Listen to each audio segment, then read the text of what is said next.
Night, everybody. Good Um, night. Good night, good night. This is the first episode of 12th Man, our new podcast for West Indies cricket. My name is Aravinda Singh. This is Delon. Hi, Delon. What's up, Dylan? Dylan This is Rapchan. this is Aliyah, and this is Mr. Colin Board, our special guest this week. So we're here this week to discuss West Indies cricket. Haven't seen the last warm-up game before the World Cup today, and in preparation for the World Cup.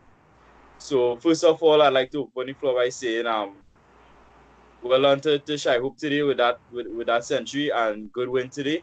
And if anybody have any thoughts to share, Mm, well, what was going on with West Indies recently? That series with it was Bangladesh, and England, they didn't have a few matches against yeah, Bangladesh, right? Bangladesh and Ireland, yeah. Right. So I was expecting New Zealand to kind of steamroll us. So that was a really good. But then when I saw the batting lineup, I was like, yo, we have some hope in this game. We have Even plenty though, hope. yeah, that's meant to. That wasn't on purpose. Yeah. Um, yeah, but the best thing about the batting today, I find was that basically everybody contributed. Even though Hope was the man with the 100, we had like everybody making at least 20 something runs. And then Evan with a 50, Holder almost making 50, Russell with a 50, and everybody contributes. And that's something West Indies cricket never had, like even from me being like a young boy. I mean, like from before my time, then yeah, it had serious all rounders on the team. But yeah, actually seeing like this batting could go deep. I mean, all the way down to the ninth person, Braffett could change a game by himself. So that is something to look forward to. Colin, I don't know if you get a chance to look at the game today.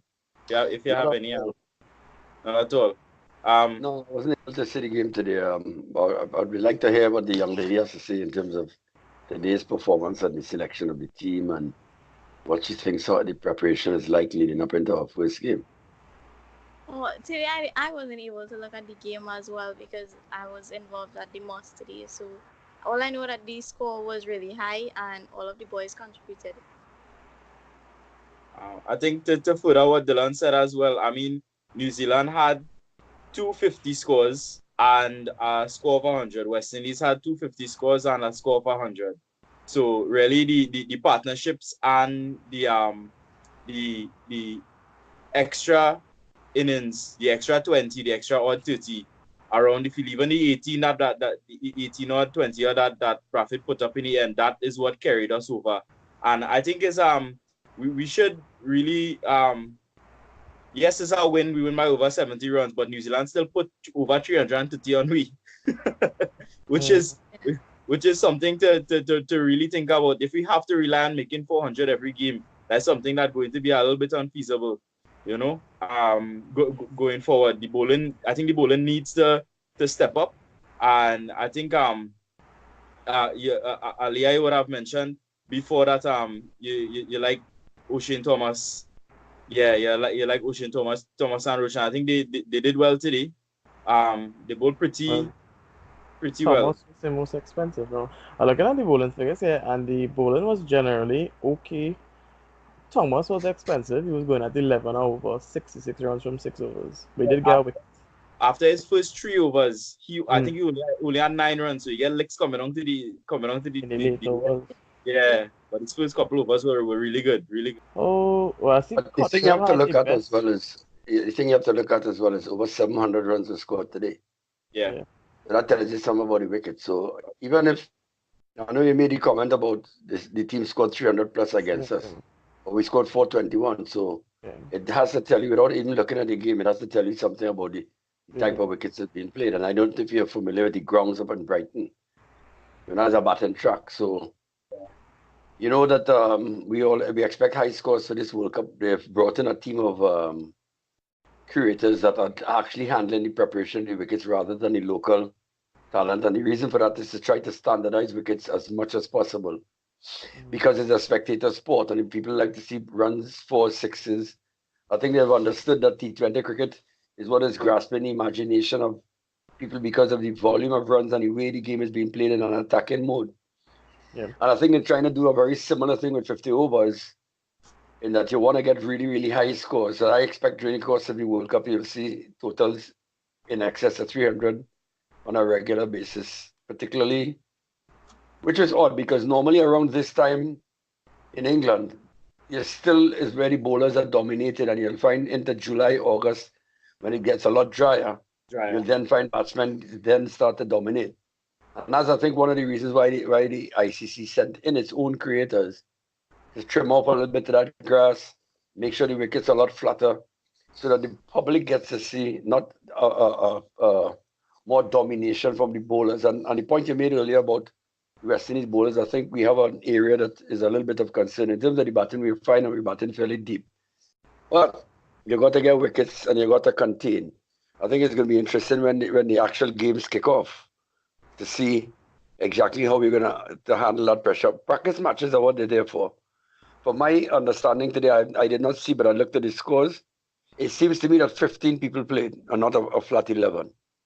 If you go back and look at the lineup, look at who bowled and so on, you'll see that they were able to rotate quite a number of players in the team because it's a practice match. And those are one of the rules of the practice matches, that even though you declared an 11, all 15 could participate. So the match was really a fact-finding mission for both teams, rather than a competitive and completely competitive environment where whoever you put on the field has got to play. And I think you have to take that into context, specifically with this game. Although the scores were high, you have to understand why you see things happen. You have to look at when Ocean Thomas would have come back. If he bowled well for his first 3 overs, when he came back and what happened at that particular period. What is he doing? Was he pitching the ball up? Was he bowling back of a length?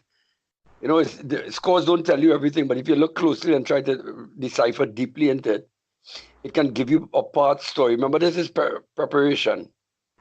It's not an into the game. Preparation matches, and I can tell you from doing it with Trinbago Knight Riders, are what they are.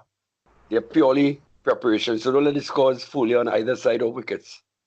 There are things that people are actually working on in a particular match.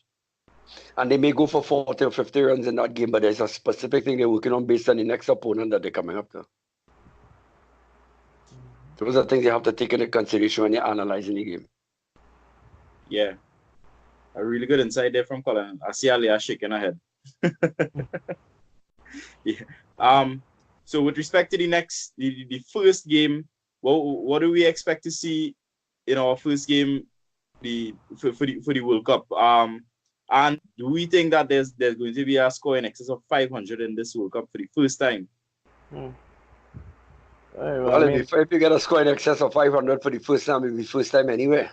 Yeah. I don't think that's never happened. Yeah. The possibility exists, but that's given that everything works out. You have to remember, it could be rain the day before. You could get some dew on the wicket, particularly the games further north in England. You'll find the ball moving about a lot more there than it would in the southern part of England. Mm-hmm. So all the numbers that are being crunched to say is possible because ICC has taken the wickets. And today, with a 420 something, what is a par score? That's really the question. Yeah. What would be considered a par score in this tournament, given all of those? I didn't want to use, variables are the words I want to use. You have to be. You have to understand cricket is a game of joyous uncertainties, and I am not seeing a 500 plus innings. I'm not seeing that. I'm really not seeing it. I mean, you can't put it out because people break records and they have to be broken. Yeah. But it'll be very hard on which ground you're going to pick for that. You're going to have to pick a small ground. It has to be like a perfect storm, you know? Everything has to line up, yeah. Everything has to line up to get something like 500. I'm not negating it.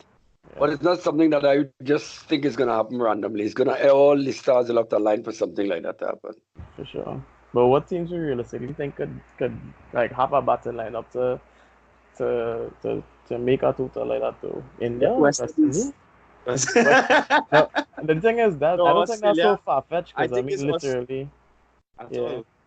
This is quickly. So it's not insurmountable, but it's something that you have to consider when you, as a selector, you want to pick what you would consider the right horse for the right course. Right. Yeah. So give me, against that backdrop, tell me, Arvind, what you would consider a perfect 11 going into the first game. I think that's the important part.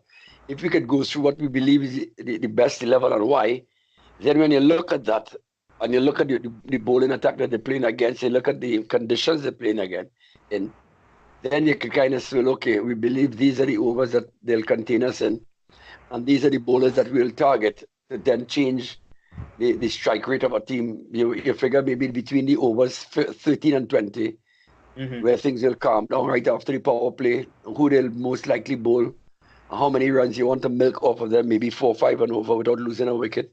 And then you have a little chase again. So you really have to kind of target bowlers that you want your expectations are to get more runs off of, and others that you don't take the chances because what you're trying to do is retain wickets. Yeah. I think for me, the batting lineup today was a good batting lineup. I mean, so let's go through the squad that we had today. So we had Gayle and Evan up front, and then we had Hope, Bravo, Hetmyer, Holder. Hope, Bravo, Hetmyer, Holder, Puran, Russell. Then we and then we had the tailenders who would have been Nurse. Nurse is all rounder. Would have been Nurse, Cottrell. I wasn't Cottrell batting, so it was like you were saying they What did they play first? Yeah? the 11 was the last person in 11 was Roach. Roach. And Odin Thomas. Odin Thomas bowled as well today. So I think for me the starting 7 batsmen should be set from Gayle to Russell. Right. That's something I was looking at just now. We have Gayle, Lewis, Hope, Bravo, and Hetmyer.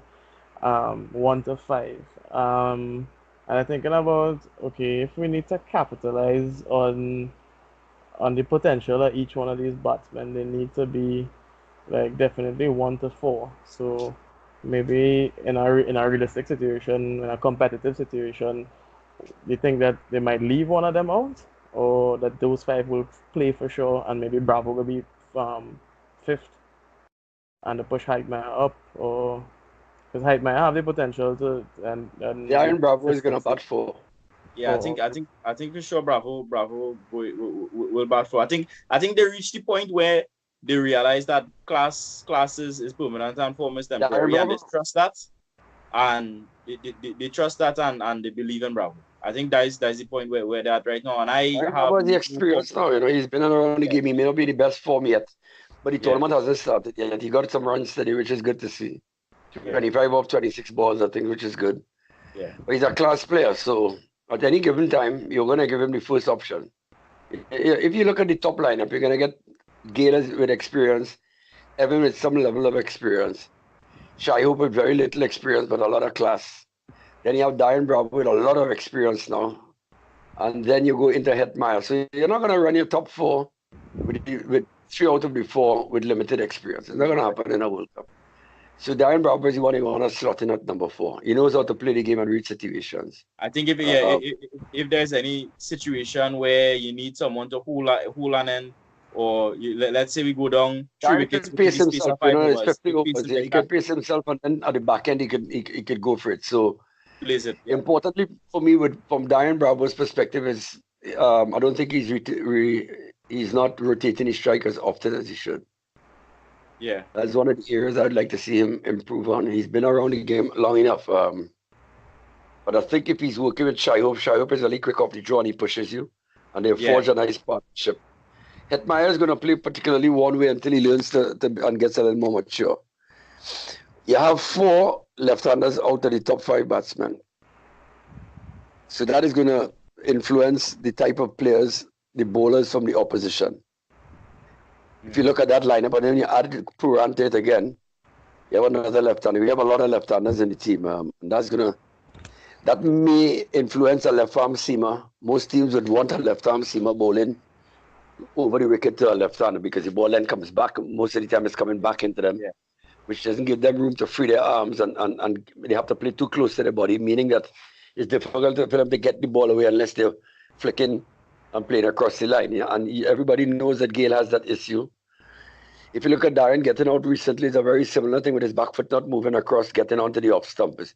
And that really comes from just a lack of confidence. But all those things, I'm pretty sure those things are being ironed out in training sessions. And you have to look at what you're gonna do in a lineup like that. If you're gonna have 4 out of 5 batsmen being left-handers, where do you then play Puran? Do you bring Puran up the order, or you continue to go with Holder, or you move, or you bring Russell up the order for that firepower behind? Stagger it. Right. So, and it's going to be played.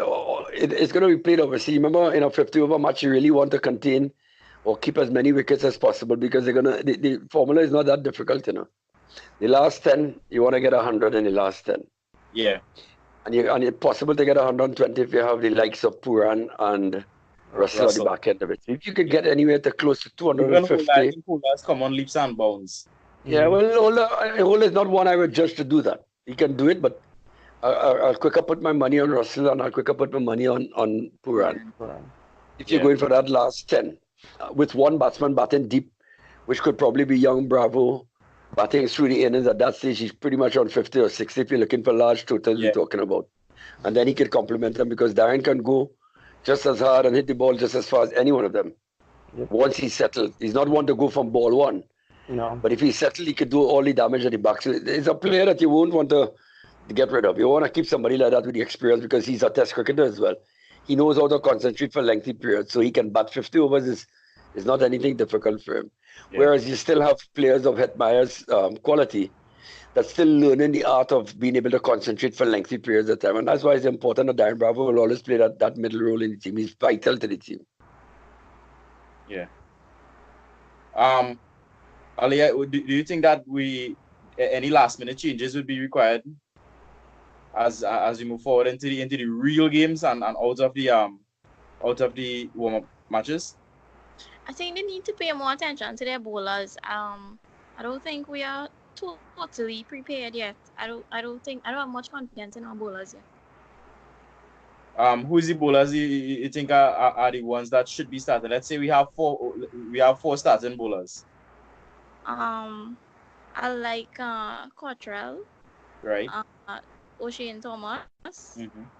Gabriel. And we having a spin option or not? Yeah, definitely. One. Nis? Yeah. Nis or Allen? I'll go with Allen over Nis. Yeah. Yeah, I think I'll go with Allen over Nis. Yeah. After the drop catch today, I mean, it's a little if he witness, but he needs to improve on that. If he holds a few catches in the earlys, I think he might grow with some confidence in the latter stages of the tournament. Yeah, but I wouldn't drop a player because he dropped a catch in a warm-up match. That's what a warm-up match is about. Well, players drop catches all the time, so it's not those decisions are not from an emotional standpoint.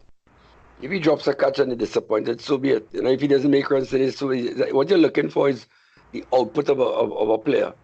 So importantly, what you want to do is you need, if you have Allen, then what he's doing is going away from all the right-handers. They are, remember, as I mentioned earlier, you have to look at the composition of the opposition. Yeah. So if, like our team, you've seen maybe 3 or 4 left-handers. Oh, I think Colin's call just got dropped there. Okay. Yeah, I got back on. Right, yeah. And they'll come again. What you want to do is, it depends also on the opposition, on the lineup of the opposition. You have to take into consideration the first game. So if you're going to weigh up the team like that, and you're going to play O'Shane Thomas, he's very inexperienced. Who is an experienced spinner? It's the first game of a World Cup. This is your opening game. Yeah. You may want to go with Nurse. If he dropped the catches, he's a big man. He dropped the catch, that's not going to affect his bowling. You know, that happens in life. He's not a young player. Yeah. So you have to understand that as well. You have to have somebody who's doing something different. As your most experienced player, does also lengthen the batting. Where he's a little weak, obviously, like Fabian Allen, certainly is one of the top fieldsmen. Is going to be one of the top fieldsmen, and you're going to need that. But it's also a very long tournament. You have 9 games to qualify. So you're not going to play just the one game. You're going to play the one game with your always your eye on how you're going to spread this team that can be competitive consistently over an extensive period of time. A lot of games, 9 games, I think, is in maybe 15 days. So that's not a easy task when you're selecting a team. What you're looking for is balance and experience. Just remember that a couple of those players are inexperienced players. Mhm. And you need that kind of dressing room experience. And Nurse is a highly experienced cricketer. He may not have been a regular fixture for 10 years on a West Indies team, but he's played a lot of first-class cricket as well. And those are the guys in the outfield when things are happening that have a lot of experience. And I know because I've worked with him before. He's a Right. very intelligent cricketer. Those Right. are some of the things that you look for when you're selecting teams going out into the first game. Who can we send there first? Do we send this youngster? And you'll find they'll want to fall back on your tried and proven players. So you'll find Jason may be very comfortable with the off spinner. I think Yeah. that's how some of the things you have to look at closely when you're selecting teams. You don't want to put 6 inexperienced players in an opening game. As they warm to the atmosphere, then you'll slot in 1 or 2. But remember, you always try to balance youth and experience. Same way Right. you want to do at the top order or the middle order, the same thing you want to do on the back end in terms of your bowling attack. If you have 3 rookies and there's a huge partnership taking place, who's the person who's going to step up? You remember, Mhm. everybody has limited amount of overs. You can't bowl like Courtney Wall for 21 overs. You know? Yeah. 10 to bowl, you know? Yeah. Well, at this point in the program, I just wanna throw a little fun into the mix. So we're gonna do a little betting here. A little friendly betting. I see Nalia face. So we're gonna throw out throw out an idea. Let's see with with an eye to the World Cup and who we may feel will have big performances against which big team, who we find might have the biggest scores in the tournament for West Indies, who we think may have the biggest scores for the most wickets for West Indies, and we can make some friendly wagers on it. I'll throw it out to Colin to start the proceedings. You have any you giving us some real insights. If Real insight. I were to pick a batsman that I Spare think is money. going to score in the most runs for West Indies, Yeah. on form, you're going to have to say either Gayle or Hope. Right. Okay. On who I feel on class, I would like to score the most runs. Who I believe is very critical is Darren Bravo. I think I know the name coming. Yes. It's obvious. It's obvious. So Yeah. so so Bravo, Gayle, Bravo, Gayle, Hope. Who's your pick? Who's your pick? Because Aliyah come out with a big bet. I give for Bravo. I think you're picking Bravo. Wait for Darren Bravo. Right, Aliyah. I'll go with Hope. You was go to Hope. And was the wager? I don't wager, I don't gamble. Was you don't gamble? We was going Not at all. for a plate. We was going for a plate of wings. Nah, I wouldn't even gamble a wing. I'll just give I'll give me my position. You'll give me Darren position. Bravo. Right. Mhm. Okay, good. So I think for the tournament, for most runs for the tournament, I think for me West Indies, huh? Right. no for the tournament. Most runs. I thought it was just you're talking to who I think is the batsman that scored the most runs in the entire tournament? You could make up anything and anything you want to show. I will do that in the next program. We'll do it again. Right. When we come back. Let me get some time to think about that one. Dylan, where you for me? I think I definitely think Hope. I just feel like although he's an inexperienced player, he have a lot of confidence and a lot of class. And The runs coming behind him, yeah. yeah, I think Hope have big things, not just for this World Cup, but for West Indies and cricket in general in his future. And this could be the first. This could be. I mean, this West Indies team, although things wasn't looking so good in the lead up to the tournament, is actually a squad on paper. I think have a good shot. And I don't think any team right now in international cricket, like up and away from everyone else. It kind of is a close call with everybody, and I guess in a way, the T20 cricket kind of have a lot to play with that in terms of everybody playing cricket right through the year. Yeah. Everybody playing, so Yeah, yeah. every team have players in form. I mean, look at Bangladesh, Afghanistan, strong teams. They can't count them out. They could come and beat India. They could come and beat England. They could come and Yeah. beat Australia. So Safraz Khan, my God, that youth. this could be a really interesting World Cup. Probably the best one Yeah, that we've seen in a while.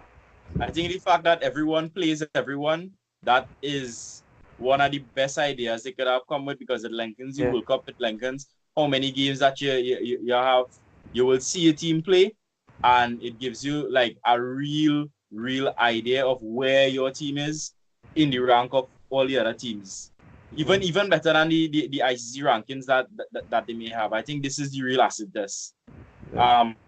So I'll go ahead, and for me, I think personally that that O'Shane Thomas gonna end up with most wickets for West Indies in the World Cup. So All I right. think you have any? For me personally, I think O'Shane Thomas gonna end up with most wickets for West Indies in the World Cup. Anybody have anything to bet me for? I will Yeah. go for a well done. I will bet you. I'll bet you a TKR ticket. As well. Who's I'll it? bet you a Call your name. Call your name. I'll bet you a TKR ticket that Ocean Thomas not going to get the most wickets. That's what I'll bet you. All right. You have plenty to win, though. You have plenty to win, so. I have plenty to We win. have time, so. Yeah. But yeah, I Right. really something you was talking about there. I really like the format they're going at with this every team playing each other. It kind of gonna offset the whole before when they had seeded like a seeded structure Yeah. with See, sort yeah. teams into groups.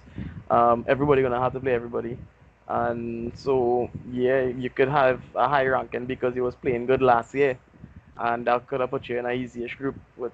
And now that's not gonna help you. You have to be on form, regardless of Throughout the uh whole thing. yeah. Yeah. Alia? I agree with Delonde on that.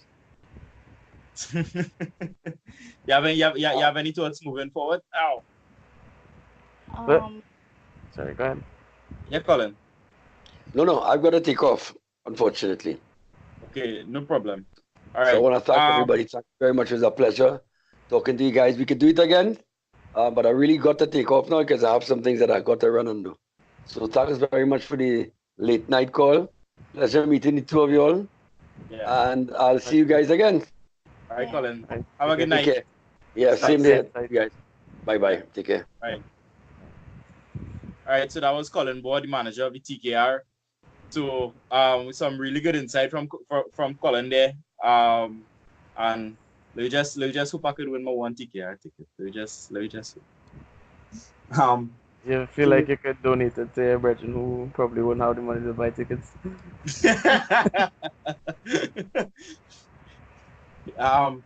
My brethren who probably wouldn't have money to buy tickets is myself. Well, I mean, it could be a baby shower gift. I could accept that. We could go with that. Or Your baby shower gift will probably be you not being there for the baby shower. Yeah. So guys, I really want to thank you for coming on and for sharing your opinions. I mean, I hope we get to pick Colin's brain, and we should have another surprise guest on the next show. You all stay tuned. This has been Ari, Delon, and Aliyah for the 12th Man West Indies Cricket Channel. Please like, subscribe, share it to your friends. This is something for the fans, by the fans, and a passion project. So let's get the voices for West Indies cricket heard. If you all would like to share your opinions, please comment below, and let's see if we can get as much West Indies opinions on here and more vibes, man. any suggestions for the next episode? Topics Yeah, that you might want to have discussed. Yeah, That's yeah. too many of yours. So any topics you all think we should discuss, put them down in the comments below.